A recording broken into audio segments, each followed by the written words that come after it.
kasih kami sampaikan kepada Bapak Abdul Azhar atas sambutannya.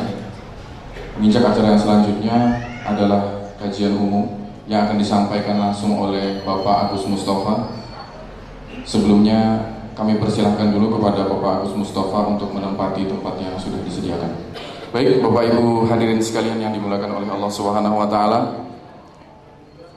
Acara inti kajian umum dalam rangka peringatan Tahun Baru 1 Muharram 1439 Hijriah yang akan disampaikan oleh Bapak Agus Mustafa.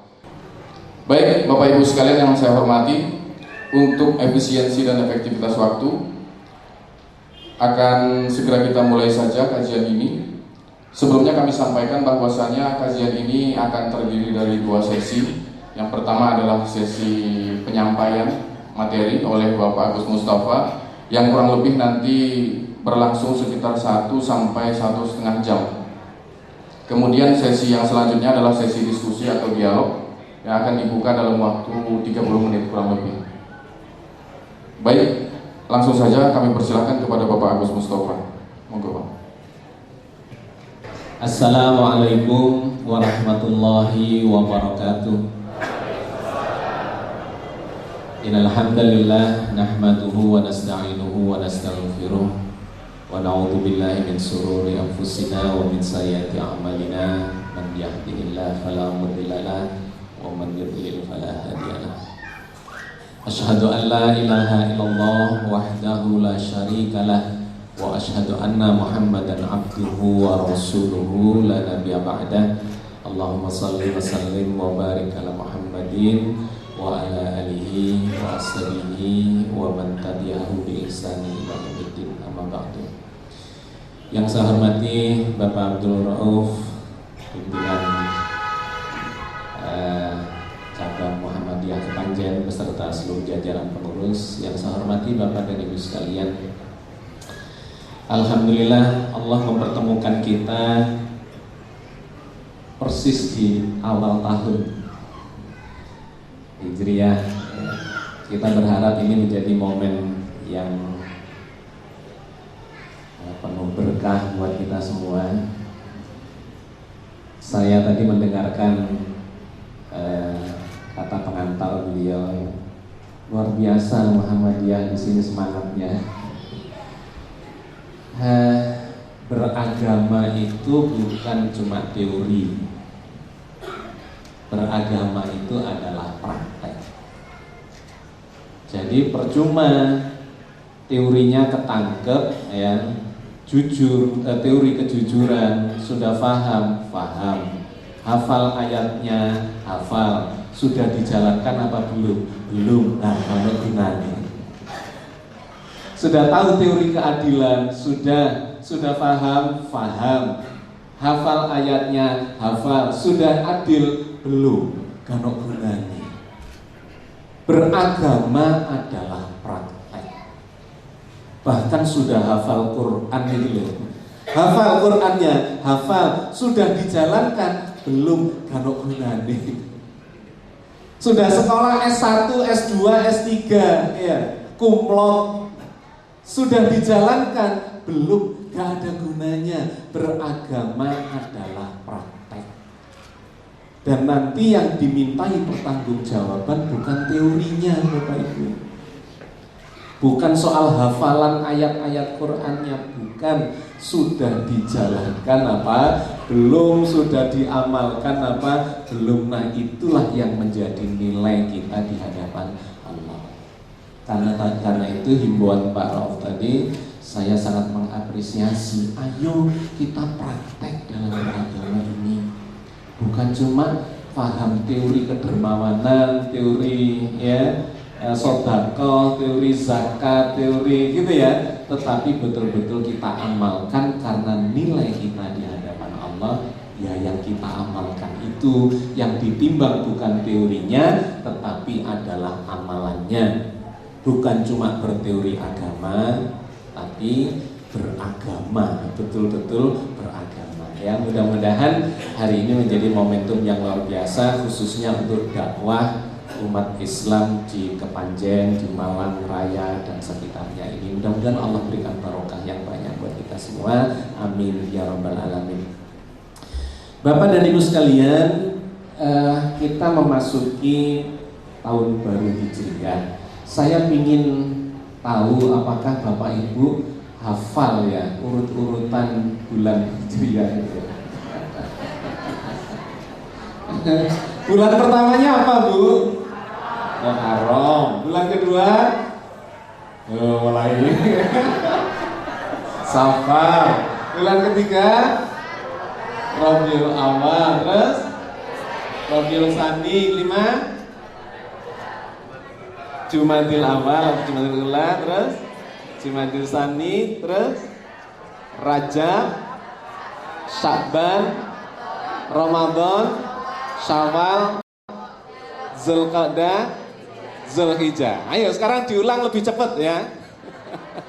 1 Muharram, 2 3 4 5 6 7 8 9 10 11 Zulqa'dah, 12 Zulhijjah.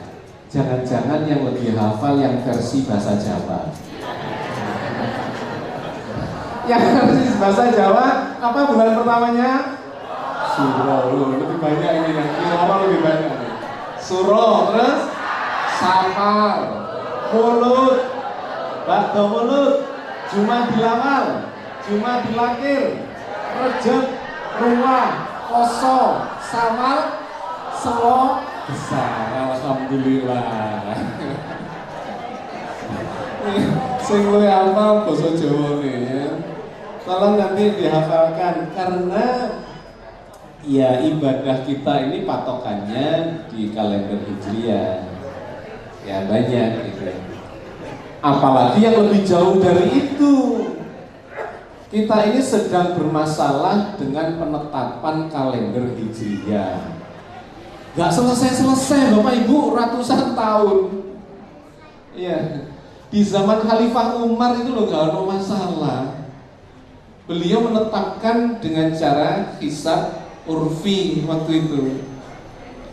Yang menetapkan kalender Hijriah ini siapa? Khalifah Umar, bukan Rasulullah, bukan Nabi Muhammad.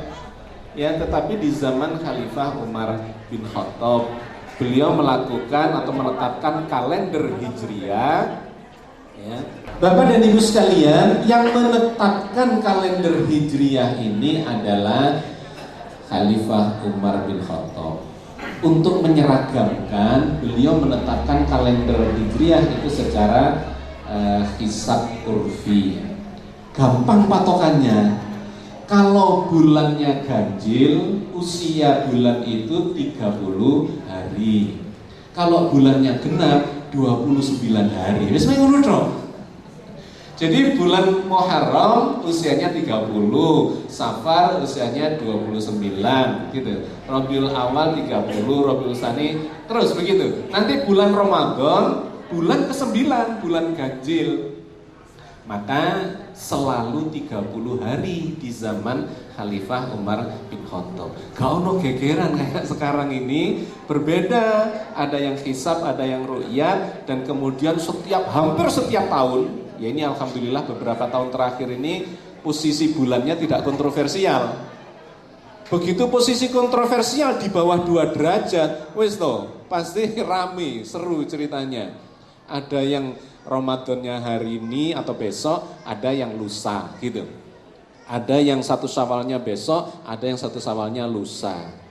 Ya Allah, gak mari-mari Bapak Ibu. Ini sudah ratusan tahun kita diketawain orang di luar Islam. Islam itu ya ngitung bulan datangnya Ramadan dan Syawal saja gak iso. Atau menetapkan lah, sebenarnya sama-sama bisa menghitung ya. Sama-sama bisa menghitung, sama-sama bisa ru'yat. Tetapi kok hasilnya gak podo. Sementara NASA itu sudah mengeluarkan prediksi 5.000 tahun ke depan. Kapan datangnya setiap bulan ya, Hijriyah kalau kita, atau bulan lunar ya, berdasar pada bulan. Kapan ada gerhana bulan, kapan ada gerhana matahari, baik yang total maupun sebagian, itu 5.000 tahun ke depan sudah bisa dihitung. Lah kok kita ini ya hampir setiap tahun masih gegeran menepung bebek. Dan perbedaannya itu loh, cuma soal ketinggian Bapak Ibu. Ya, kalau Muhammadiyah kan pokoknya di atas 0 derajat itu sudah wujud ya, sudah masuk. Tapi kalau Indonesia yang dipegang dengan imkan ru'yatnya kan 2 derajat. Meskipun 2 derajat itu di sepanjang sejarah Indonesia 2 derajat itu tidak pernah kelihatan. Ya kalau di ru'yat nggak pernah kelihatan. Makanya 8 mengajukan 4 derajat, tapi belum disepakati karena 2 derajat sudah disepakati di Mabims di tingkat Asia Tenggara. Mabims itu Menteri Agama Brunei, Indonesia ya, Mabims Malaysia ya, Singapura, nah gitu. Jadi itu disepakati 2 derajat, tapi nggak pernah kelihatan. Jadi terus rame terusnya. Oke, ini adalah salah satu PR kita. Saya sudah menulis 2 buku tentang ini. 1, jangan asal ikut-ikutan hisab dan ru'yat. Yang kedua, mengintip bulan sabit sebelum maghrib. Bersamaan dengan buku yang kedua ini, mengintip bulan sabit sebelum maghrib, saya mengajukan sebuah konsep bahwa bulan sabit itu bisa dipotret tanpa harus menunggu datangnya maghrib sekarang ini sebetulnya. Kenapa dulu kok nunggu maghrib? Supaya kontras cahayanya dapat, rodok gelap ya, terus cahaya yang tipis dari hilal itu kelihatan gitu. Tapi sekarang dengan teknologi yang modern, kita sudah bisa memotret itu bahkan sejak pagi hari sampai maghrib. Saya sudah beli alatnya 8 biji dari Perancis. Saya sudah datangkan ahlinya, Mr. Thierry Legong ya, tahun kira-kira 3 tahun yang lalu, untuk memberi pelatihan kawan-kawan Muhammadiyah mulai dari pusat sampai wilayah, sampai cabang kita undang, kawan-kawan NU kita undang, akademisi dari berbagai perguruan tinggi kita undang. 8 alat yang saya beli ini saya hibahkan Pak Bu, gratis kepada Muhammadiyah, kalau nggak salah 4 biji saya kasih, mulai dari pusat ya, Jogja di Jawa Timur, kemudian Universitas Muhammadiyah Malang, kemudian UMS Muhammadiyah Solo. Dapat 4 yang lainnya saya sebarkan juga ke NU dan ke akademisi, termasuk Universitas Brawijaya. Harga 1 alat itu kira-kira 120 juta. Untuk apa alat ini? Alat ini bisa tracking posisi bulan secara otomatis. Jadi di akhir bulan Hijriyah, bulan dan matahari itu akan terbit di timur hampir berbarengan, gitu ya. Itu begitu alat ini sudah kita setting, maka kita bisa tinggal tekan tombol saja, go to moon, ya, ke bulan, celak. Begitu terbit dia langsung diikuti. Difoto terus sampai tenggelam. Itu sekarang sudah bisa Bapak Ibu. Gak perlu golei mana, apalagi pakai pakai keker atau bahkan mata telanjang sudah, dan tidak perlu saksi ketika sudah bisa difoto. Kalau dengan mata telanjang itu kan butuh saksi. Yang pengorek ketok kan? Enggak ya, bukan ketok lah kan ketok. Itu butuh disumpah, butuh disaksi. Sekarang ini difoto, cerak. Sopo yang perlu disumpah itu loh gambarnya. Gitu Bapak Ibu. Jadi ini bisa hisab, dan memang harus didasari oleh hisab, dan bisa diru'yat. Ini kan sebuah solusi jalan tengah, bahwa kita ini sudah nggak usah gegeran lagi karena teknologi sudah sedemikian majunya. Ya hisab, ya ru'yat, itu tersatukan di peralatan ini.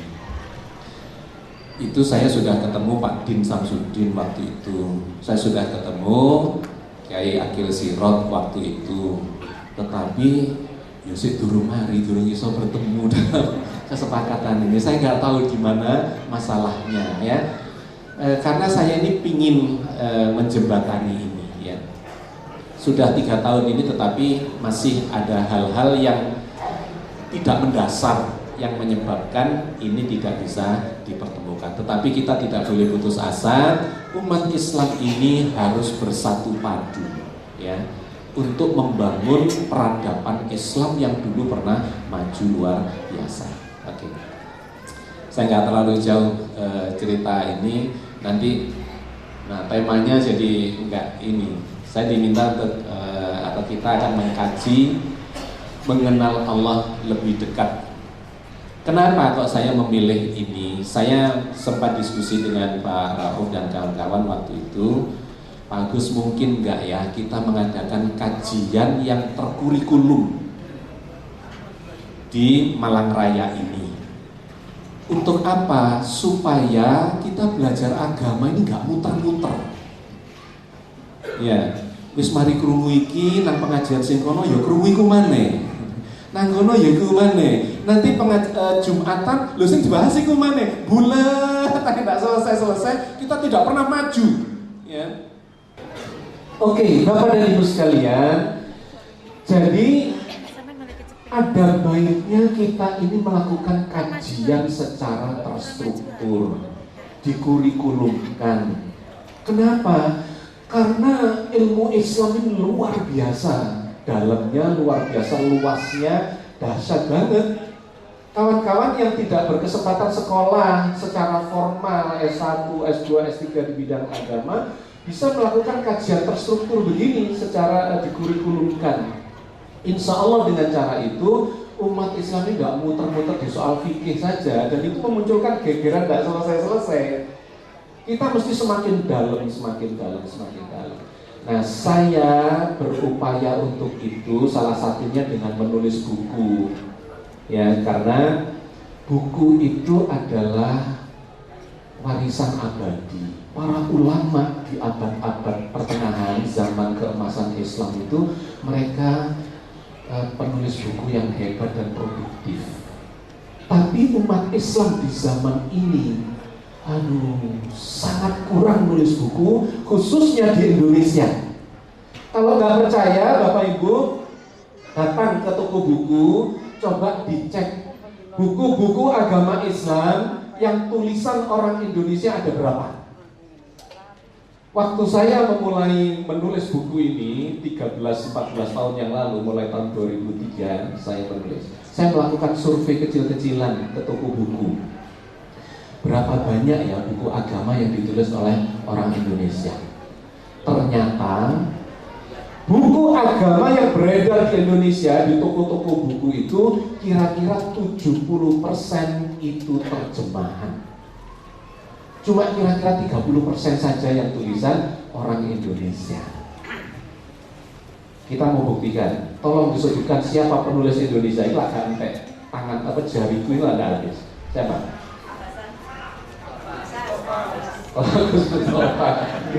Yang kedua Ahasan, ya. Siapa? Abdul Qadir Jawas. Apa mana yang produktif? Ayo, saya ngangkat tulisannya. Quraisy Shihab, Luqman Hakim. Ya, iku ya kok akeh sing gak krungu ya, akeh gak kenal iku sapa. Sing ngetop-ngetop siapa? Ayo. Pak Hamka sudah wafat beliau ya. Sing saiki produktif terus apa?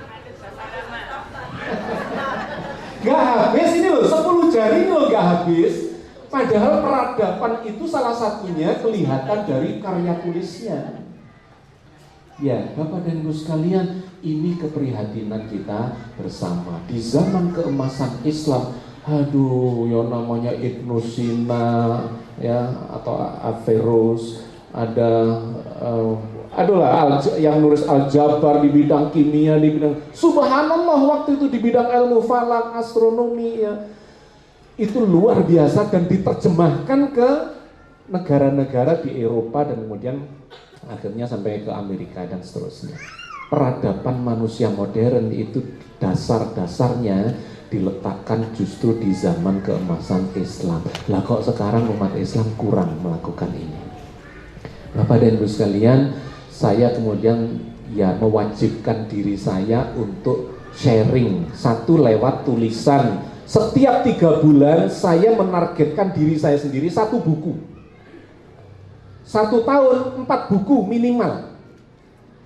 Sudah 13 tahun 52 judul buku. Alhamdulillah sudah bisa menyelesaikan 56 judul buku. Jadi kadang 4, kadang 5. Waktu saya tinggal di Mesir, setahun saya menghasilkan 6 buku.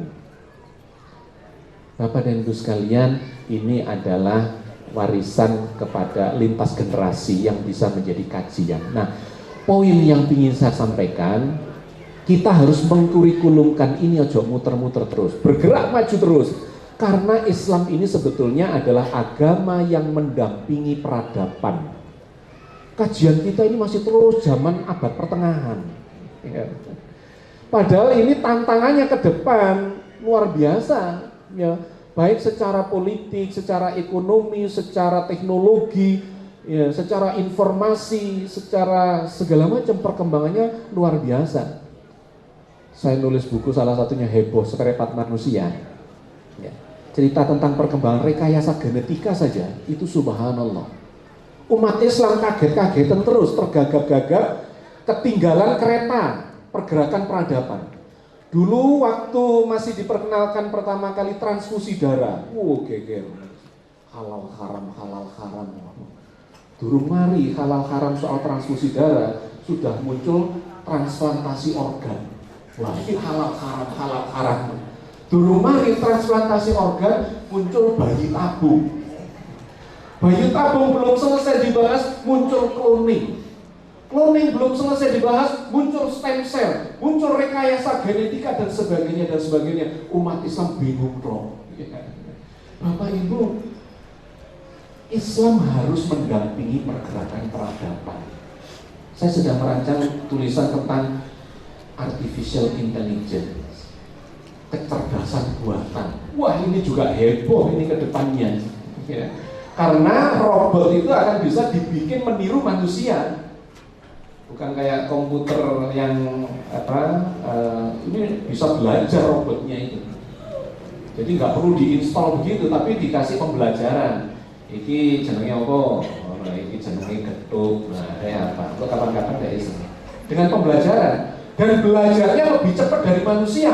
Manusia butuh belajar 10 tahun, robot cuma bisa belajar dalam waktu hanya 2 tahun. Nanti arahnya ke sana. Wah, ini akan terjadi gempa peradaban. Efeknya luar biasa. Sekarang sedang bergeser itu dari dunia maya, dari dunia real ke dunia maya. Ini pergeserannya luar biasa ya. Umat Islam harus menyadari ini. Oke. Bapak dan Ibu sekalian, ini yang tadi ya tentang saya ingin memulai kurikulum kita ini dengan mengenal Allah lebih dekat. Kenapa? Saya ingin meniru kurikulum Allah yang diberikan kepada Rasulullah Muhammad Sallallahu Alaihi Wasallam. Dari mana pembelajarannya? Dari ketauhidan.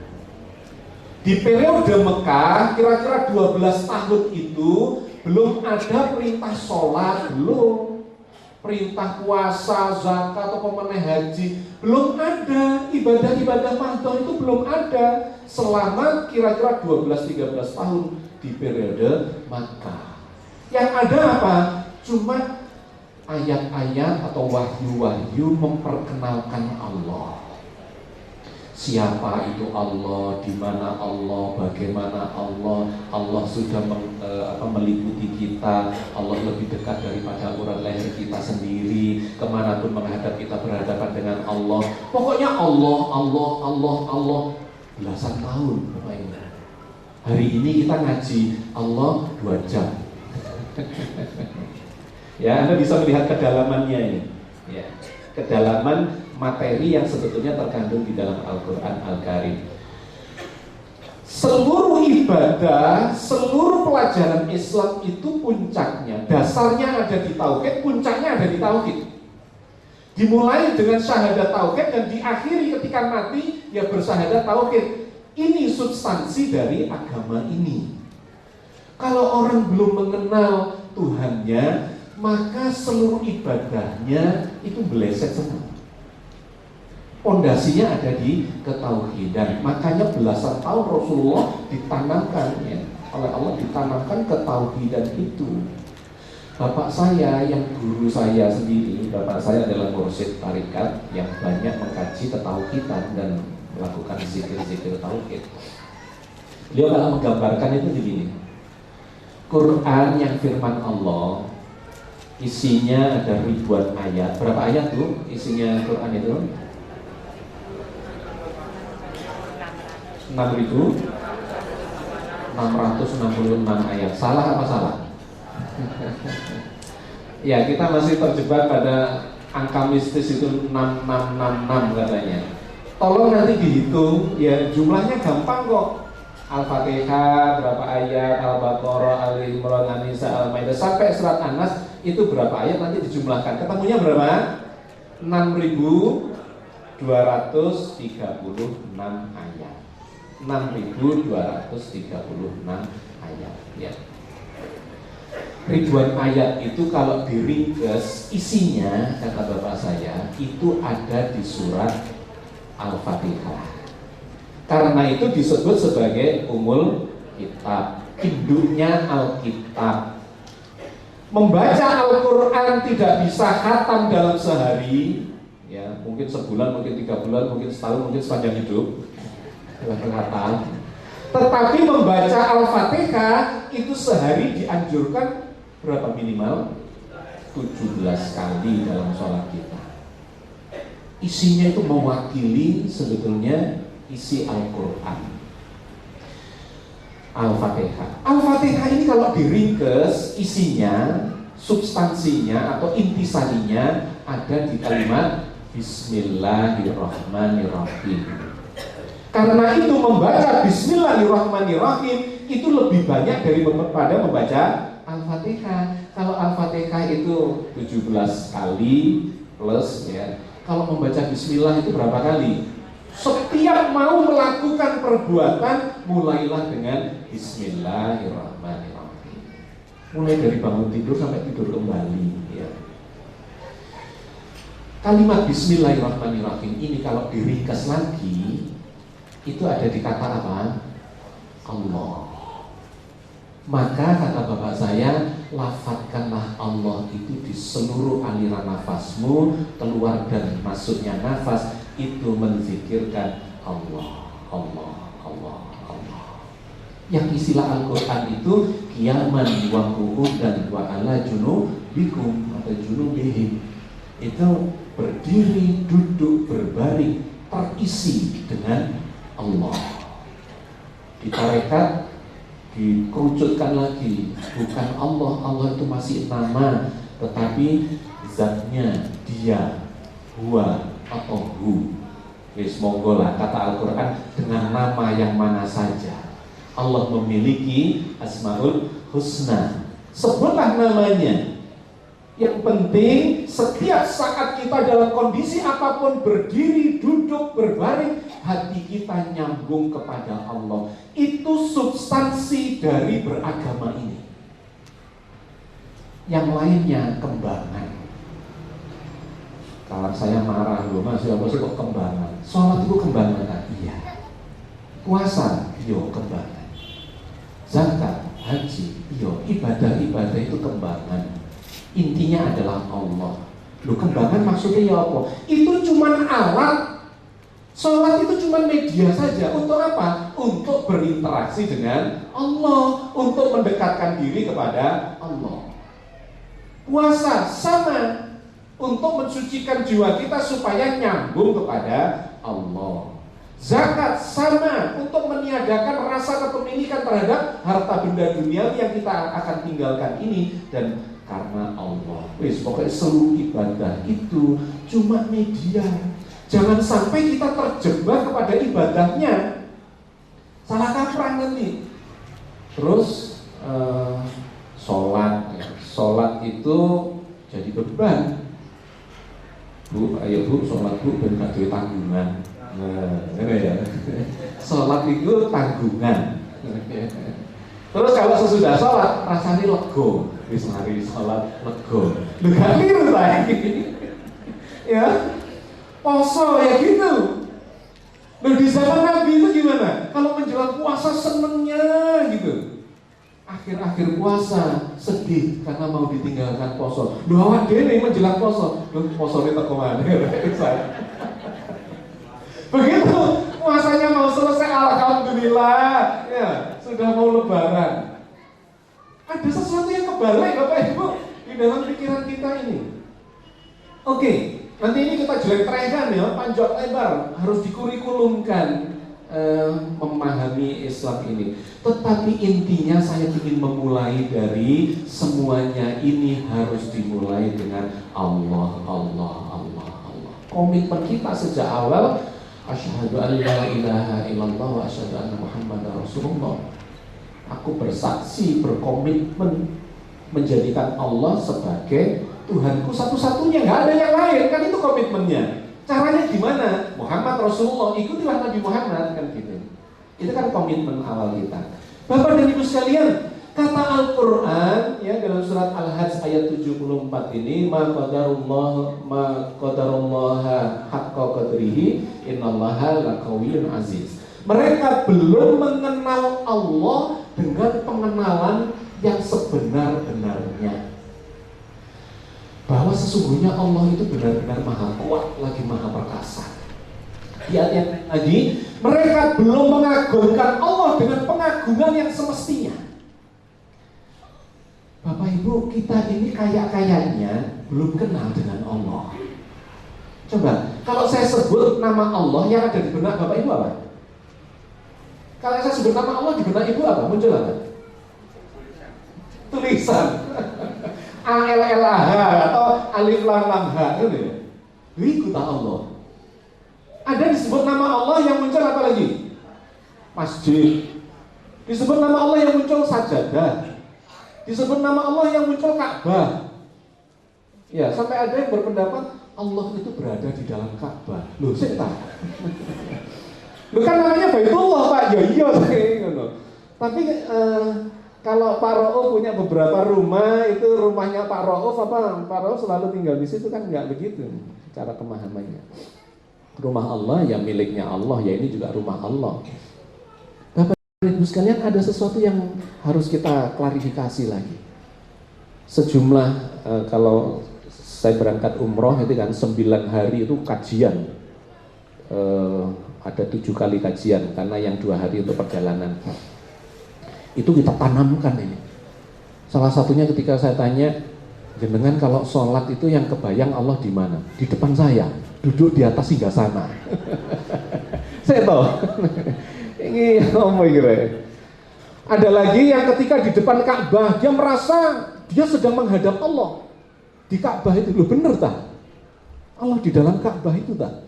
Saya telusuri ayat-ayat Quran yang memerintahkan menghadap Ka'bah itu nggak ada kaitannya dengan menghadap Allah, Bapak Ibu. Itu cuma jadi kiblat peribadatan saja. Nah ini kan harus diklarifikasi nih. Sampai ada yang berdoa misalnya ya, kalau kita pergi umroh atau haji, itu kan akan sing titip doa, surat cinta untuk Allah. Karena merasa di sini ini nggak dekat sama Allah, kalau di sana dekat sama Allah, salah satunya gitu. Terus ono sing maca, ya Allah, kami sudah berdoa di tanah air bertahun-tahun belum kau kabulkan ya Allah.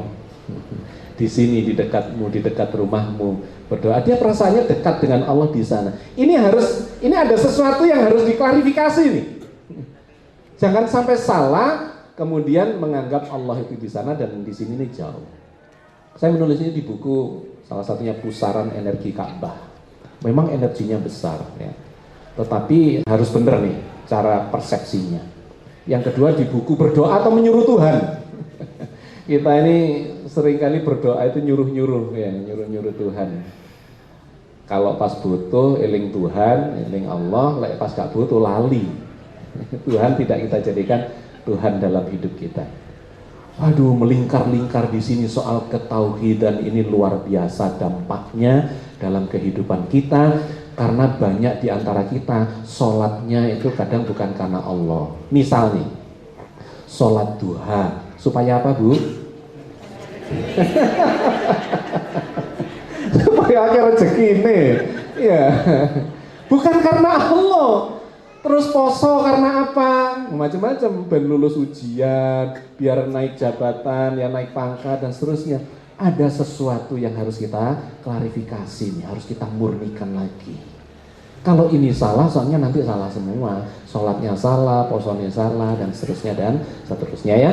Bapak dan Ibu sekalian, saya ingin mengajak Bapak Ibu dalam waktu yang sangat pendek ini untuk mengenal Allah lebih dekat. Mungkin ini akan berseri gitu ya, berseri. Tetapi mudah-mudahan hari ini kita bisa mendapatkan sesuatu untuk mendekatkan diri kepada Allah. Di ayat yang lain di surat Al-Maidah ayat 35 ya. Ya ayyuhalladzina amanu taqullaha wabtaghu ilaihil wasilah wajahidu fisabilihi la'allakum tuflihun. Wahai orang-orang yang beriman, bertakwalah kepada Allah dan carilah jalan untuk mendekatkan diri kepadanya dan bersungguh-sungguhlah di jalannya supaya kamu mendapat kemenangan, kesuksesan, keberuntungan. Ayat ini menarik. Setiap kata kalau mau dikaji itu subhanallah. Yang dipanggil itu orang-orang yang beriman. Yang nggak beriman, nggak usah moco terusan nih. Ya, sama dengan itu loh, perintah puasa. Ya ayyuhalladzina amanu kutiba alaikumusiyam kama kutiba alal ladzina min qablikum la'allakum tattaqun. Wahai orang yang beriman, gitu kan, disuruh berpuasa. Sing gak beriman gak usah terus moco. Pasti gak dapet lah, gila kali ya. Percuma ya. Nah, tapi beriman itu apa? Apa? Ada yang punya ide? Mas, apa Mas beriman ini?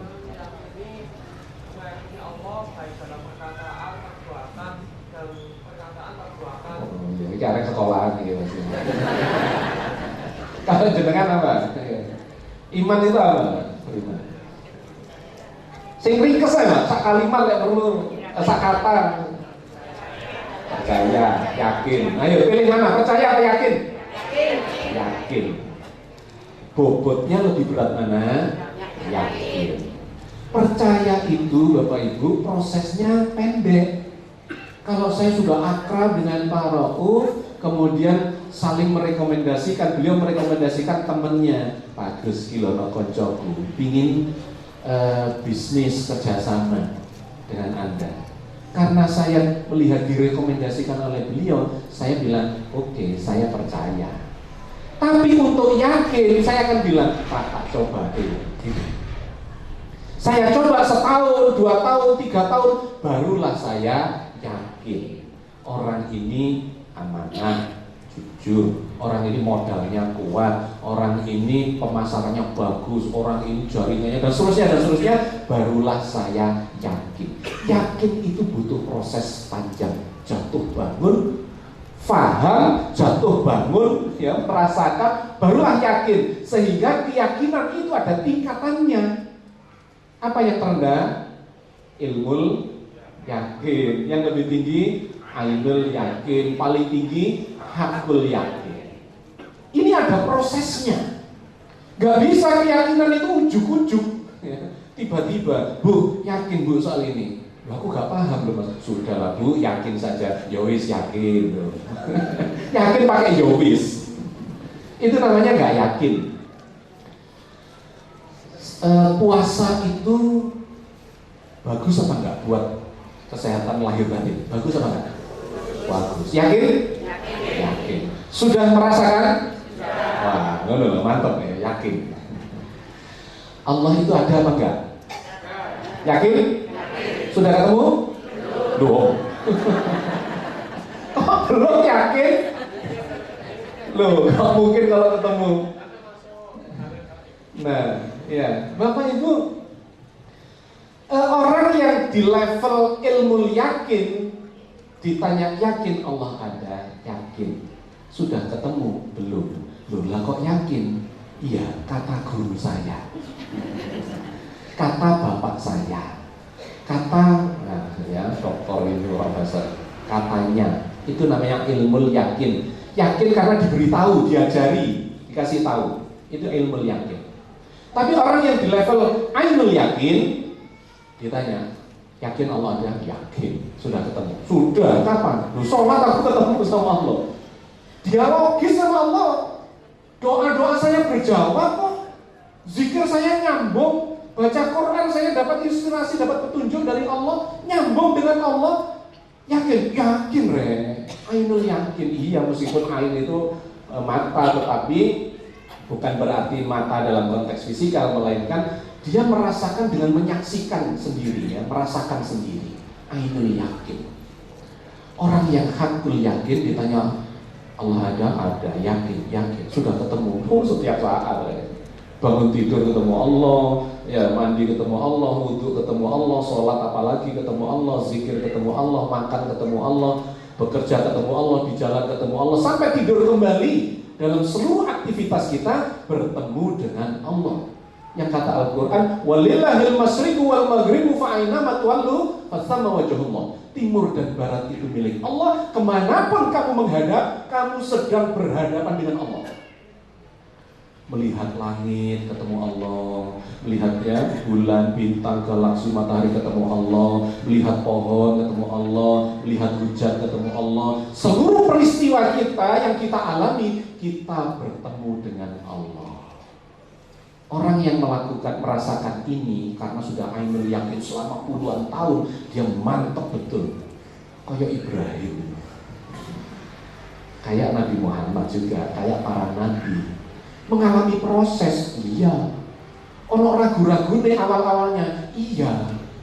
Loh, Nabi Musa itu saking ya ingin meyakinkan dirinya waktu di Sinai, ya, di Jabal Musa, di Gunung Sinai. Saya sudah pernah ke sana. Waktu saya tinggal di Mesir, saya melakukan perjalanan menyusuri Sungai Nil selama sebulan. Bulan Ramadan, saya tulis dalam buku Ekspedisi Sungai Nil.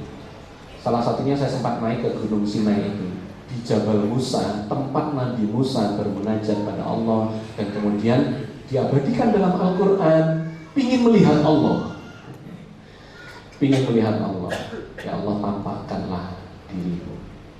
Gak yakin Pak Musa, ya yakin sih, cuma biar lebih mantap saja kan. Ya. Itu setingkat Nabi Musa. Nabi Ibrahim sama. Ketika beliau ingin tahu bagaimana Allah itu menghidupkan yang mati, kan diabadikan dalam Al-Quran. Ya Allah, tunjukkan pada saya bagaimana caranya Engkau menghidupkan makhlukmu yang mati. Gak yakin Pak Ibrahim. Ya yakin sudah, cuma biar mantap saja. Ada prosesnya Bapak Ibu. Ada prosesnya, nggak langsung jadi begitu. Nabi Adam malah ya melanggar larangan dan seterusnya. Bapak dan Ibu sekalian, intinya adalah proses untuk mengenal Allah. Beriman itu adalah proses mencapai keyakinan.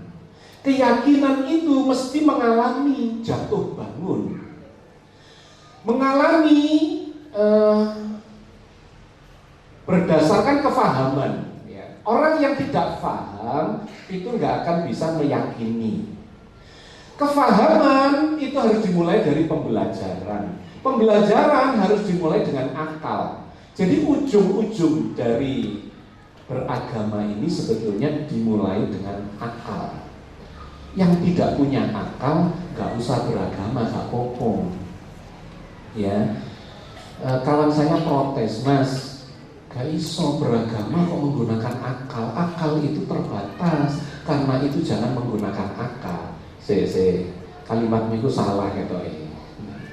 Karena akal terbatas maka jangan menggunakan akal dalam beragama. Ketoknya bener. Akal terbatas apa enggak? Terbatas, iya. Tapi begitu disambut karena itu jangan menggunakan akal untuk memahami agama, salah apa benar? Salah. Itu kan sama dengan begini, mata kita, penglihatan mata kita terbatas. Terus saya bilang, karena itu jangan menggunakan mata untuk memahami segala sesuatu. Ayo, salah apa salah? Pendengaran kita terbatas, karena itu jangan menggunakan pendengaran untuk memahami segala sesuatu. Yo salah tak kalimat begini? Ketok benar. Nah, bahkan kalau kita telusuri, Quran itu melarang menggunakan akal apa menyuruh menggunakan akal? Menyuruh. Afala ta'qilun, ya apa kalian enggak berakal? Afala yatafakkarun, apa mereka itu enggak mikir beragama ini? Afala yafqahun, apa enggak berusaha memahami dengan kecerdasannya? Bahkan disuruh meneliti. Afala yanzurun, terhadap unta, terhadap langit, terhadap gunung, terhadap segala macam. Bahkan ada kalimat wa yaj'alu rijsa 'alal ladzina la yaqilun, Allah marah besar kepada orang yang tidak menggunakan akalnya. Gitu Bapak Ibu. Bahkan terhadap Al-Qur'an, coba salah satunya di surat Ali Imran ayat 7. Allah bercerita tentang Allah menurunkan Al-Quran, ada ayat-ayat muhkamatnya, ada mutasyabihatnya, dan seterusnya. Penutupnya apa? Wa ma yattaqaru illa ulul albab. Dan tidak bisa mengambil pelajaran dari dalam Al-Quran ini kecuali orang yang menggunakan akalnya. Kalimatnya ngunci Bapak Ibu, dan tidak bisa mengambil pelajaran dari dalam Al-Quran kecuali orang yang menggunakan akalnya. Ini agama hebat, ini agama luar biasa yang kita dilarang untuk mengawetkan kebodohan. Aja diabadikan kebodohan itu, harus di-upgrade menjadi lebih pintar. Dan tidak bisa mengambil pelajaran dari dalam Al-Quran kecuali orang yang menggunakan akalnya. Jadi beriman itu adalah proses menggunakan akal, ya, untuk belajar sampai paham, kemudian berkomitmen dan kemudian merasakan, ya, untuk meningkatkan kualitas keimanannya itu sehingga dia mendapatkan keyakinan. Itulah yang disebut proses beriman. Kalau prosesnya ini nggak goyah imannya. Tapi prosesnya yakin lah, yakin ya wis yakin. Lah itu gampang ya.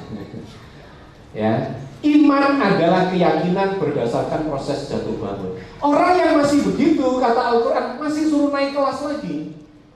Bertakwa. Ayo apa takwa itu? Patuh, taat. Mana sih beda? Bedanya apa ini iman dengan takwa ini? Bedanya gimana? Kalau iman itu internal, sifatnya di dalam jiwa kita sampai muncul keyakinan. Kalau takwa itu eksternal, dijalankan, diamalkan. Itulah konteks takwa. Ya, kalau diteorikan kan menjalankan semua yang diperintahkan dan menjauhi apa yang dilarang, ya. Tapi gampangannya adalah iman itu komitmen, ya, yakin dan berkomitmen secara internal, dan takwa itu menjalankan. Jadi ketika Anda ditanya, puasa itu baik, menyehatkan, iya, yakin, sudah dijalankan, belum. Nah, itu urusan saya jadi. Menjalankan adalah takwa. Keyakinan adalah iman, ya. Maka kata Al-Quran, orang beriman yang sudah yakin, faham dan yakin, jalankan. Dan karena Allah semata. Terus masih disuruh wabtaghu ilaihil wasilah, carilah jalan. Loh, sajane yang apa sih? Agama ini kan sudah jalan. Kenapa kita masih disuruh mencari jalan? Bapak Ibu, kalau Anda masuk ke level praktek, maka Anda akan merasakan bahwa teori yang ada di Al-Quran itu kan teori, ya. Kalau nggak diamalkan ya tetap jadi teori kejujuran, teori keadilan, teori kedermawanan, teori, hafal teorinya, hafal teori lah. Berteori agama, belum beragama. Bersyahadat itu adalah mempraktekkan teori di dalam realitas. Teori kejujuran, wes praktek jujur saya ini. Ya apa caranya? Loh, ternyata ketika kita praktek kejujuran, itu golek iya apa ya caranya jujur ini. Itulah, carilah jalan untuk mendekatkan diri kepada Allah. Belajar adil, praktek, berlatih, bukan cuma belajar, berlatih adil, ya, berlatih dermawan, berlatih merendahkan ego kita, ya, rendah hati, tidak sombong, tidak tinggi hati, berlatih termasuk mendekatkan diri kepada Allah dalam seluruh ibadah-ibadah yang kita lakukan. Beragama adalah skill. Beragama itu skill, Bapak Ibu, bukan teori. Sabar itu skill, Bapak Ibu. Kalau jenengan masih kena masalah terus ya sabar, itu duduk sabar itu. Ya, durung sabar. Apalagi bilang, aku itu kurang sabar, ya apa lho, itu kurang moring itu. Itu bukan sabar, itu marah-marah. Nolong orang, ya. Aku ikhlas loh, sampai ini. Ikut aja kelas itu. Ya. Bapak Ibu, carilah jalan untuk mendekatkan diri kepada Allah. Itu ternyata ketika praktek sholat itu loh, jenengan goleni sih. Sholat ini jajannya apa sih ya? Khusyuk ini gimana sih sebetulnya? Apakah kacamata kuda, blok sajadah ini gak iling sembarang kalir sampai sak dungo-dungone lali, sampai sarokaate barang lali. Ya. Apa itu khusyuk itu? Sementara Nabi Muhammad sholat di dekat pintu, pintunya diketuk, beliau bisa membukakan pintu. Ketika dinaiki cucunya, beliau sadar bahwa jangan sampai bangun dan menjatuhkan cucunya. Ya. Khusyuk itu apa? Ini kan perlu diklarifikasi. Saya menulis satu buku tersendiri tentang itu, khusyuk berbisik-bisik dengan Allah. Bagaimana khusyuk itu apa? Gitu. Ini kan banyak hal yang harus kita klarifikasi dalam kehidupan kita ini, ya. Jadi Bapak dan Ibu sekalian, mencari jalan untuk mendekatkan diri kepadanya. Nanti mendekatkan diri itu apa? Ini kan waduh banyak sekali yang PR kita untuk mendekatkan diri itu gimana? Apakah Allah di sana, kita di sini terus mengaku nyedana Allah? Ya, gimana Bu? Mendekatkan diri itu apa? Allah itu jaraknya dengan kita berapa? Sangat dekat. Iya, sak piro kira-kira. Loh, lebih dekat daripada urat leher. Kalimatnya begitu. Wa nahnu aqrabu ilaihi min hablil warid. Allah lebih dekat kepadamu daripada urat lehermu. Urat leher Bapak Ibu jaraknya dengan Bapak Ibu berapa senti? Bukan cuma nempel di dalam diri kita. Ya.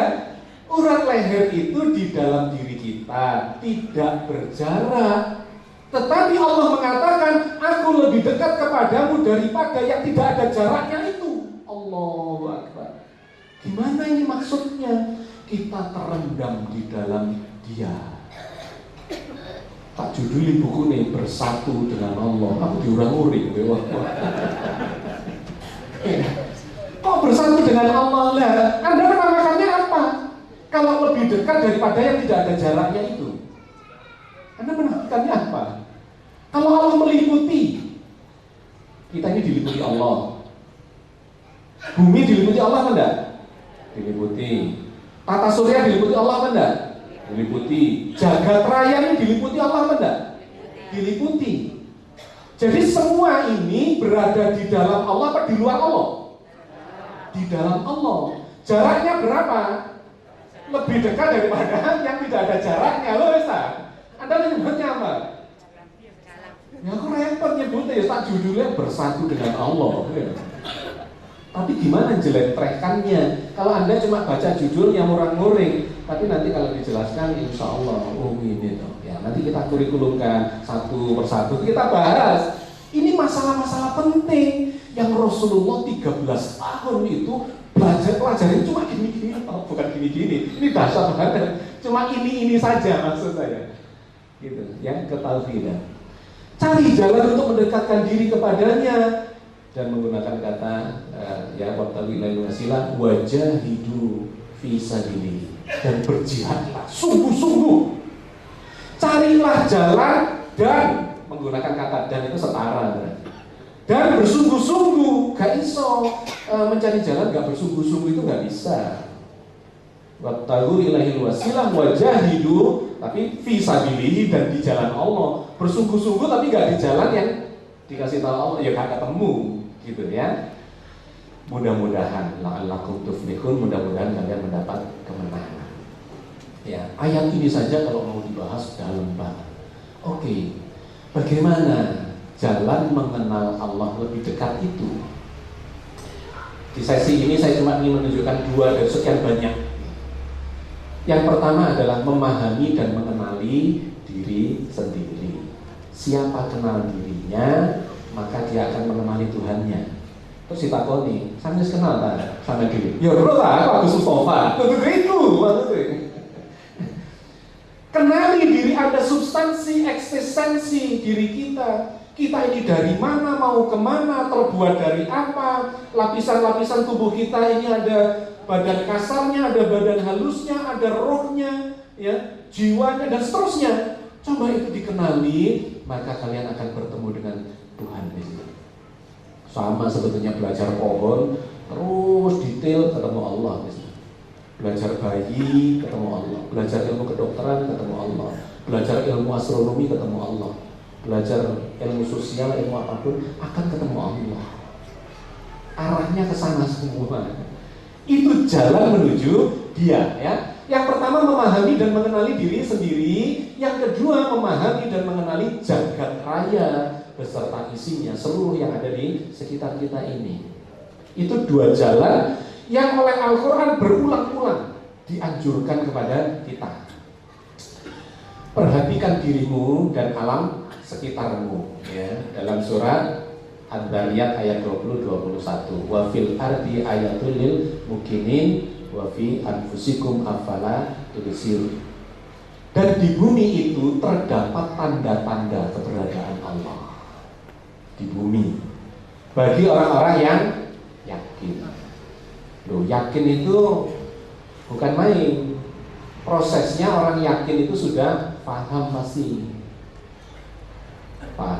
Menggunakan akal, belajar, paham, yakin, kan gitu. Jadi bagi orang-orang yang yakin itu akan muncul, ini pasti ada yang menciptakan, kayak Nabi Ibrahim itu. Tapi orang-orang yang tidak berilmu, yang belum mencapai level keyakinan itu, ya dia muter-muter. Orang-orang ateis itu bulet aja, nggak percaya Tuhan. Percaya Tuhan enggak. Begitu ketemu masalah, terus di luar kontrol dia. Kenapa Anda kok gagal? Ini faktor X. Lah ya itu Tuhan. Malu menyebut Tuhan, tapi menyebut faktor X. Ya, kan nggak lucu-lucu ya di sekitar kita ini.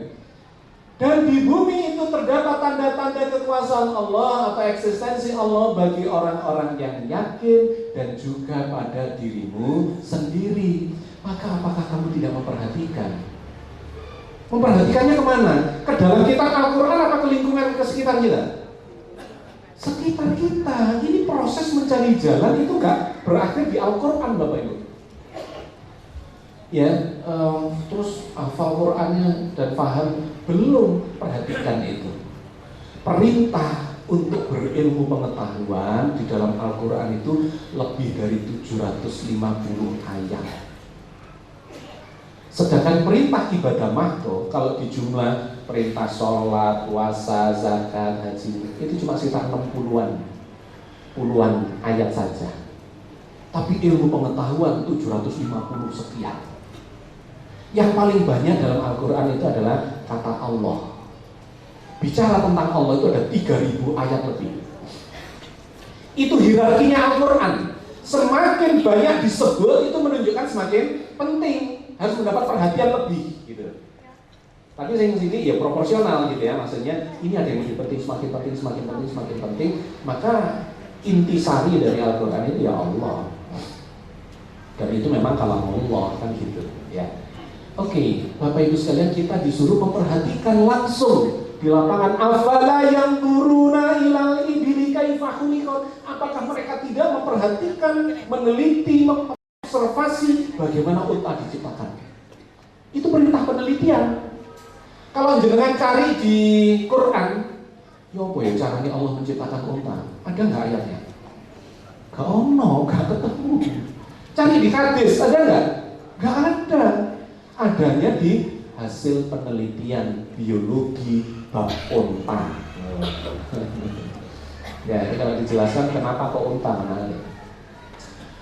Oke, Bapak dan Ibu sekalian, di ayat yang berikutnya lagi Allah mengatakan dalam surat Al-Ankabut ayat 49, bal huwa ayatum bayyinatun fis suduril ladzina utul ilma wa may yajhadu bi ayatina illa dhalimun. Sebenarnya menggunakan kata penegas, bal huwa, Al-Quran itu adalah ayat-ayat yang nyata.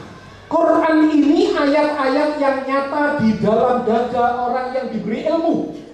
Sehingga diberi ilmu gak nyata, moco akan nanti bulat aja gitu ya. Tapi begitu dia punya ilmunya, maka seluruh informasi di dalam Al-Quran itu sebenarnya ayat-ayat yang nyata. Seorang ahli ilmu kedokteran baca ayat-ayat kedokteran, nyata langsung. Seorang ahli astronomi baca ayat-ayat astronomi, ilmu falak, nyata ayatnya. Seorang ahli ilmu sosial, ilmu ekonomi, ilmu politik dan seterusnya baca ayat-ayat tentang itu, nyata. Jadi nggak cukup kita memahami Al-Quran itu hanya dari sisi bahasa, tidak memberi jaminan lantas dia mengerti semua isi kandungan Al-Quran yang sangat dahsyat itu. Memang pemahaman lewat bahasa itu menjadi poin yang penting untuk masuk. Meskipun sekarang di dunia modern itu banyak karya yang sudah menerjemahkan dengan lebih baik atau bahkan pakai translator dan sebagainya. Memahami Al-Quran nggak bisa sendirian Bapak Ibu, harus melibatkan seluruh ahli bahasa dilibatkan ya. Ahli kedokteran, ahli astronomi, ahli fisika, ahli kimia, coba dilibatkan semua, barulah itu muncul kedahsyatan informasi dari dalam Al-Quran. Bal huwa ayatum bayyinatun fis suduril ladzina utul ilma, bagi orang-orang yang diberi ilmu. Ya. Dan tidak ada yang mengingkari ayat-ayat kami kecuali orang-orang yang zalim. Mengingkari itu faham, tapi ingkar itu nilai dosanya besar. Orang yang kafir, orang yang zalim itu lek gak ngerti melakukan kesalahan itu ya adalah termasuk dosa yang gampang, lebih mudah dimaafkan. Tetapi ngerti itu melakukan kezaliman atau kekufuran, kekafiran. Ya. Quran adalah ayat-ayat yang nyata. Ayat-ayatnya itu terhampar bukan cuma di Quran, tapi di seluruh jagat raya. Yang di Quran dinamakan ayat-ayat kauniyah, yang di jagat raya dinamakan ayat-ayat kauniyah. Ini dua-duanya firman Allah. Firman yang diturunkan dalam bentuk teks menjadi kitab Al-Quran, dan firman kun fayakun, jadilah semua ini. Firman Allah, kalimat Allah dari kata kun itu jelentrek jadi seluruh ciptaan di jagat raya. Dua-duanya adalah ayat Allah. Ini harus dicocokkan Bapak Ibu. Kalau kita membahas hanya satu, jangan-jangan salah. Cross checknya adalah di ayat satunya. Membahas yang satu lagi, jangan-jangan salah. Cross checknya ada di sini. Jadi memahami ayat-ayat Allah itu akan sangat bagus, holistik ya, menjadi holistik ketika kita mencocokkan antara data-data ilmu pengetahuan dengan Al-Quran atau Al-Quran dengan data-data ilmu pengetahuan. Karena kalau cuma dengan bahasa itu bisa meleset-meleset. Saya kasih contoh.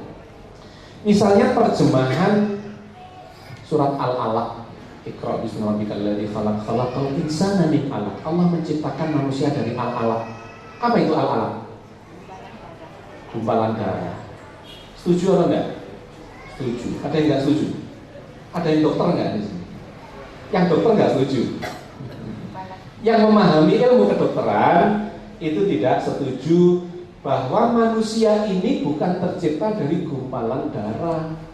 Karena darah itu tidak bisa membelah. Kenapa? Sel darah tidak punya inti sel yang mengandung kode-kode genetika. Tidak ada DNA-nya. Padahal penciptaan itu dikendalikan oleh kode-kode genetika. Ya, tubuh kita ini kalau dilihat penyusunnya adalah dari jaringan sel. Di dalam sel itu ada inti selnya. Di dalam inti sel itu ada kode-kode genetika. Apa itu kode-kode genetika? Surat cinta dari Allah untuk menciptakan manusia dalam konteks ini. Isinya itu seperti ya jajaran huruf Latin ya. Kalau Latin kan A B C D E F G ada berapa? 26. Kalau digital itu hurufnya cuma ada berapa?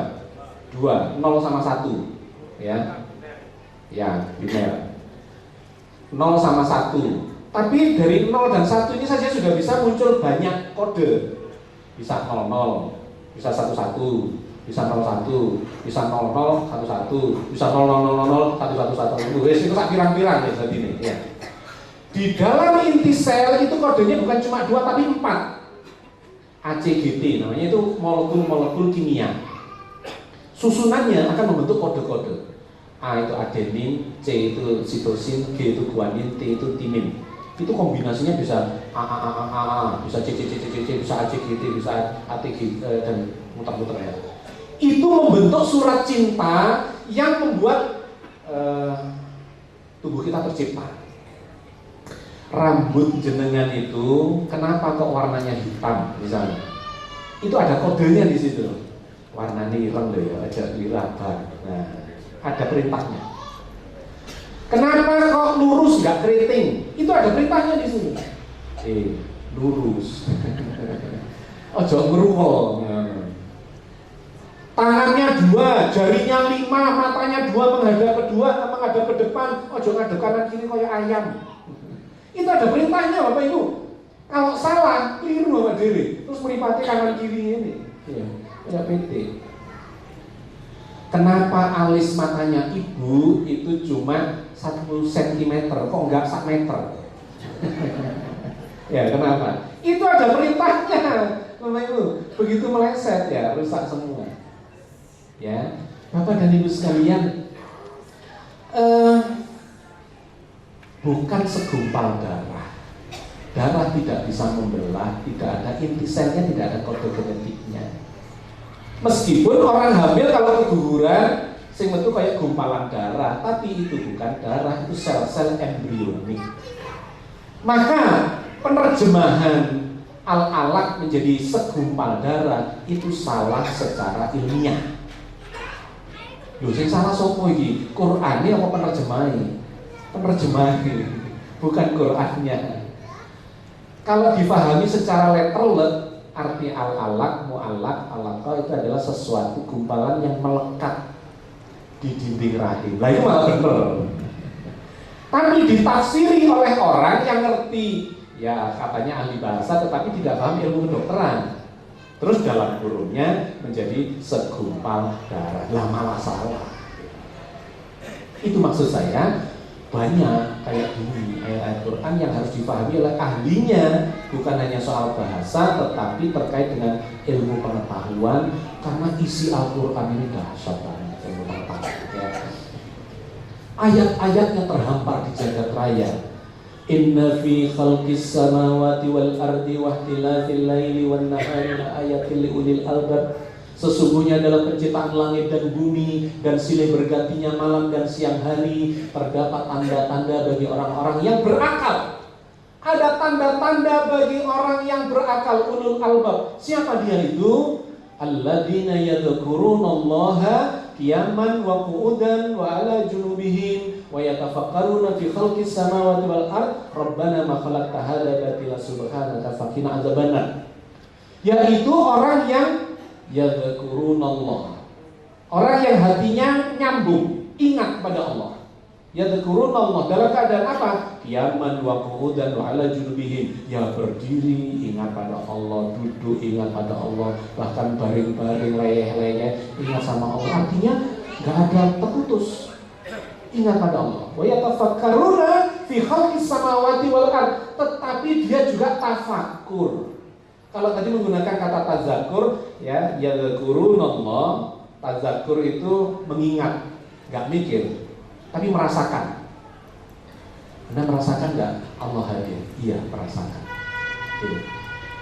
Tapi ternyata ulul albab itu adalah bukan cuma yang yadhkurunallah, tetapi wa yatafakkaruna fi khalqis samawati wal ard, dan dia bertafakur, berpikir ilmiah terhadap segala ciptaan Allah ini. Sampai apa? Sampai faham, ya. Sehingga dia berkesimpulan, Rabbana ma khalaqta hada batila, ya Allah, ternyata enggak sia-sia semua ini ya Allah. Bumi ini gak sia-sia, langit gak sia-sia, bintang, matahari, bulan, galaksi, semua gak sia-sia, pohon gak sia-sia, bahkan nyamuk itu gak sia-sia, ya, lalat, cacing, virus, bakteri, semuanya itu gak ada yang sia-sia. Siapa orang yang bisa mengatakan bahwa ini tidak sia-sia? Adalah ilmuwan. Kalau ada lalat ya wong terus Anda tidak paham soal lalat, terus Anda ngomong ya Allah gak sia-sia menciptakan lalat. Lucu gak kalimat itu? Lucu. Kenapa? Lu orang gak ngerti lalat kok ngomong gak sia-sia lalat. Yang bisa ngomong gak sia-sia soal lalat adalah ahli lalat. Seorang kawan saya dokter di bidang aeronautika dari kerja di waktu itu di PTDI, Dirgantara Indonesia. Dia membahas lalat dari sudut pandang ilmu desain aeronautika. Subhanallah.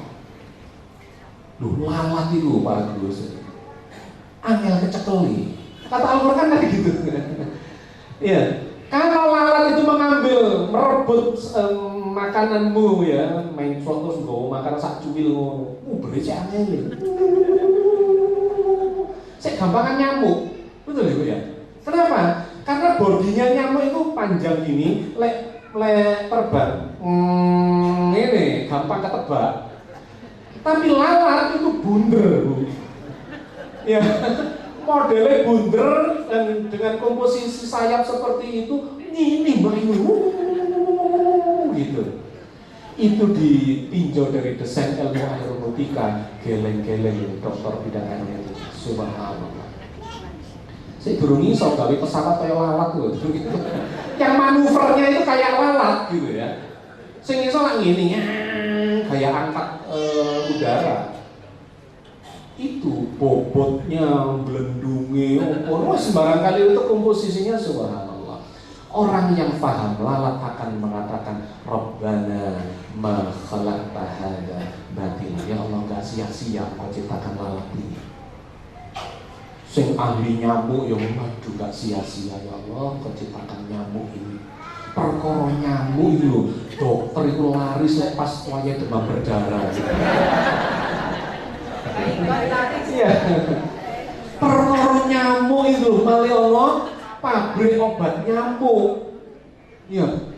Sing ono sing bakar, ono sing semprot, ono sing elektrik, ono sing berapa ratus ribu orang dapat penghasilan nafkah dari nyamuk. Ya. Sampai orang yang kreatif, bagus, aku menciptakan obat nyamuk dewi opo. Lu, baterai bekas itu bisa jadi obat nyamuk, bagus. Ya apa caranya? Ya aku balangan nyamuk. Ya itu gak cuma baterai bekas, bangkia barang itu kan gitu ya. Bapak dan Ibu sekalian, Rabbana ma khalaqta hadza batila subhanaka faqina adzabannar. Ya Allah, hindarkan saya dari kebodohan, dari kezaliman, dari ketidakmengertian saya, dari neraka, api neraka ya Allah. Dihamparkan oleh Allah ayat-ayat itu di jagat raya. Langit dan bumi, pergantian siang dan malam hari. Di ayat yang lain lagi pada dirimu sendiri ya. Ada Allah menegakkan jagat raya dengan tiang yang kamu tidak bisa melihat. Aduh, itu orang-orang yang mempunyai ilmu astrofisika, kosmologi, geleng-geleng. Ada seorang peraih Nobel umat Islam. Umat Islam itu jarang meraih Nobel, terutama di ratusan tahun terakhir, beberapa abad terakhir. Dulu hebat-hebat ya. Sekarang ini salah satunya itu Profesor Abdus Salam. Dia orang Pakistan. Kebetulan beliau ahli nuklir, ahli fisika modern. Salah satu favorit saya karena saya sekolah di teknik nuklir. Beliau mendapatkan hadiah Nobel pada tahun 79. Hadiah Nobelnya itu menyatukan gaya-gaya pembentuk jagat raya. Jadi nanti kapan-kapan kita bahas detailnya ketika bicara tentang Arsy Allah. Saya menulis buku judulnya Mengarungi Arsy Allah. Cerita Aras tetapi lewat ilmu pengetahuan. Menarik. Di mana, bagaimana, dan seterusnya Arsy Allah itu. Soalnya ada orang mengutip ayat wa kana arsyuhu 'alal ma, dan adalah arsy Allah itu berada di atas air. Terus kalau ini duri banyu. Ya ini harus diklarifikasi, ini apa itu wa kana arsyuhu 'alal ma itu.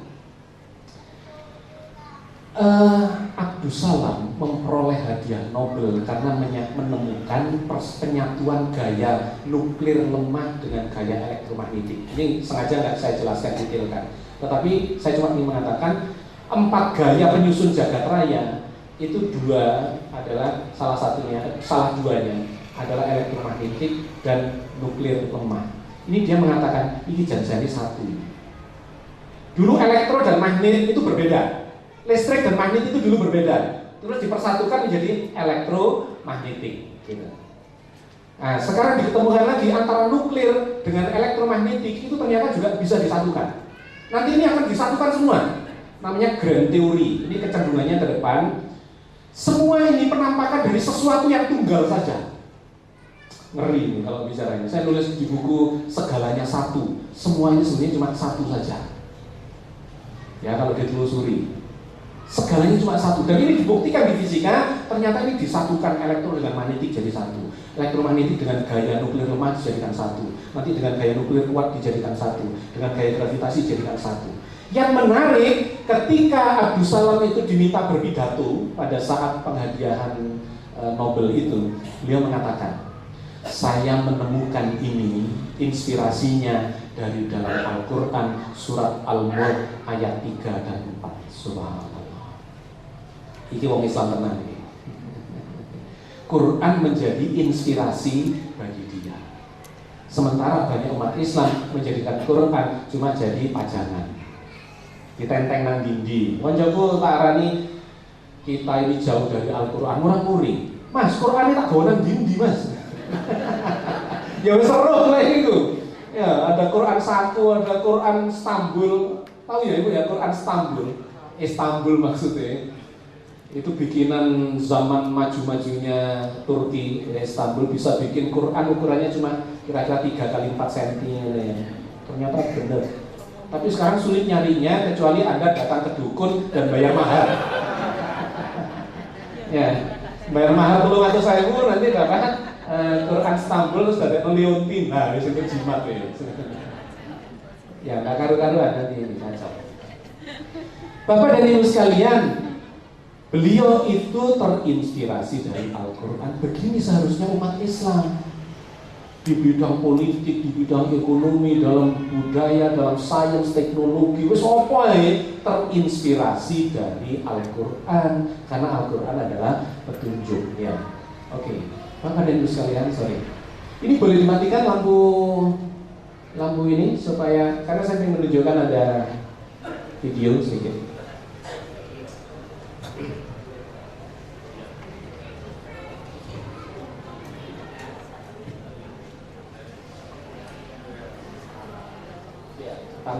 tambah gelap tambah bagus.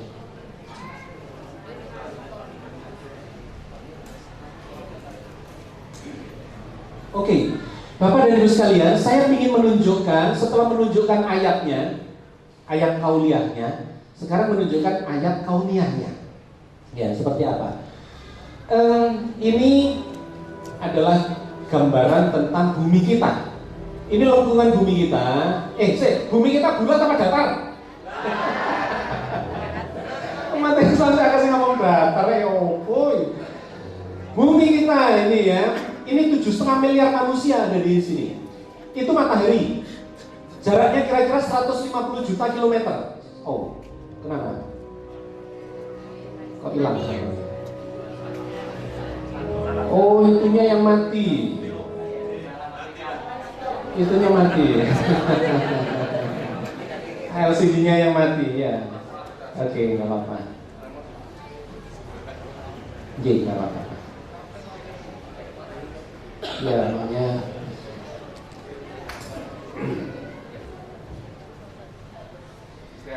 ya, lumayan. Saya dikasih waktu istirahat.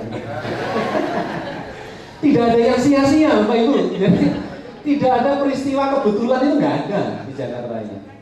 Jenengan datang hari ini di sini bisa ketemu, kita sharing-sharing. Ini disengaja oleh Allah. Jenengan sedang disiapi barokah yang banyak mudah-mudahan sama Allah. Gitu ya. Ada ini. Kalau Allah mau menghendaki Anda tidak datang, terlalu banyak halangannya. Moro-moro ngeluh, moro-moro senep, sudah naik mobil tiba-tiba bannya gembos, ya terus ketangkap polisi karena susu-susu macam-macam, nggak nyampe. Nah, hanya kesengajaan Allah yang menjadikan kita bisa bertemu di sini. Oke, sudah nyala, tetapi memang kalau baru dimatikan dia masih panas, dia butuh waktu beberapa detik ya untuk muncul lagi.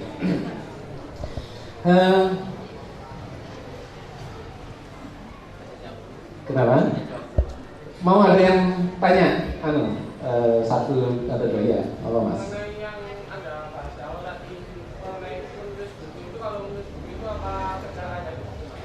Menulis buku itu ada apa? Ada caranya? Iya lah pasti. Ada caranya. Saya kebentuk di dunia jurnalistik 14 tahun. Setiap hari kalau jadi wartawan itu, jadi tahun 90 sampai 2004 saya baru keluar dari Jawa Pos. Oke. Jadi setiap hari saya nulis berita itu antara kira-kira 2 atau 3 berita, kadang lebih, setiap hari loh. Dan besok harus beda lagi, lek podo karo sing saiki korane gak payu. Besok beda lagi, lusa beda lagi, bertahun-tahun saya diajari cara memahami masalah secara cepat ya, wartawan itu diajari memahami masalah secara cepat dan menceritakan secara akurat dengan runtut cerita yang menarik dengan bahasa yang mudah. Loh, kok mati-mati?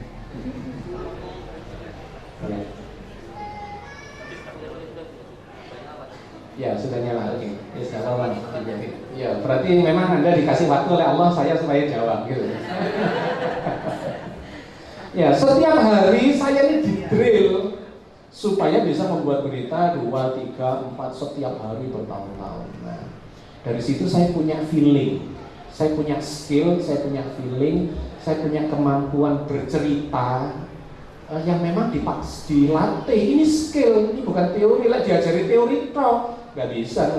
Saya kasih pelatihan di sini Anda seminggu tapi teori toh, saya nggak bisa nulis. Anda harus menulis itu, dibimbing, kemudian didampingi, ya, kemudian akan muncul skill Anda. Sehingga saya ini kenapa bisa memiliki kecepatan menulis dalam 3 bulan 1 buku, ya karena terlatih. Yang nggak terlatih ya nggak bisa. Ya. Nanti tak teruskan Mas ya. Ayat-ayatnya terhampar di jagat raya. Ini dalam ayat kauniyahnya dan ini ayat kauniyahnya. Digambarkan di sini ini adalah bumi kita melengkung, mataharinya terbit di timur ini sana. Ya, oke, buminya berputar pada dirinya sendiri 1669 km per jam sambil berlari kencang untuk mengitari matahari ini dengan kecepatan 100.000 km per jam. Kita naik pesawat ini, nah ini bulan yang suka bikin masalah menjelang Ramadan itu ini. Ya, ini planet Mars. Di sana sebetulnya ada planet Merkurius, ada Venus, ya. Merkurius, Venus, Bumi, Mars, Jupiter, Saturnus, Uranus, Neptunus. Nah, dulu ada namanya Pluto, planet Pluto itu sudah dianulir, Bu. Ya.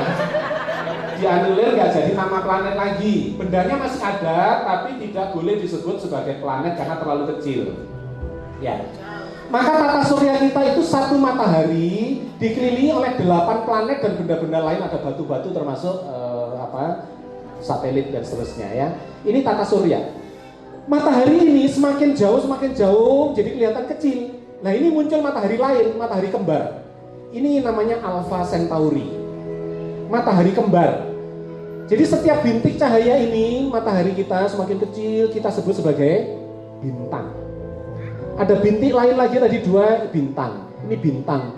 Janjane ini matahari. Bintang-bintang itu, ini bintang. Ini adalah matahari. Jumlahnya berapa bintang di langit itu? Ayo, hitungan dewe Pak. Jumlahnya miliaran, iya. Bahkan triliunan, Bapak Ibu. Setiap bintik ini adalah matahari. Ini matahari besar, dikelilingi oleh 200 miliar matahari, membentuk namanya galaksi. Galaksi Bima Sakti. Ya, ini juga galaksi Andromeda. Ini juga galaksi yang datang. Galaksi itu gerombolan matahari, isinya kira-kira 100 sampai 200 miliar matahari. Ini galaksi. Setiap bintik cahaya sekarang ini galaksi. Jumlahnya miliaran galaksi. Para ahli astronomi kehabisan nama untuk menamai galaksi. Saking banyaknya galaksi itu. Salah satunya ada di Surabaya, namanya galaksi Mall.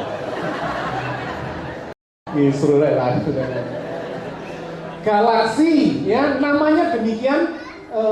Ya banyak sekali galaksi itu, miliaran galaksi. Bapak dan Ibu sekalian, galaksi itu ternyata bukan benda terbesar atau gerombolan terbesar, ya. Gugusan bintang kita menyebutnya, atau gugusan matahari sama. Ternyata matahari bergerombol jadi galaksi, galaksi bergerombol menjadi gerombolan galaksi, namanya supercluster.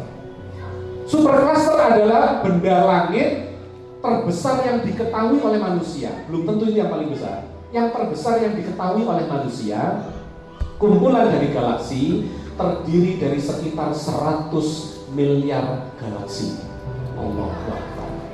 Jagat raya ini demikian besarnya Bapak Ibu, matahari ini semakin kecil, terus hilang kakek toh. Opo maneh bumi kita.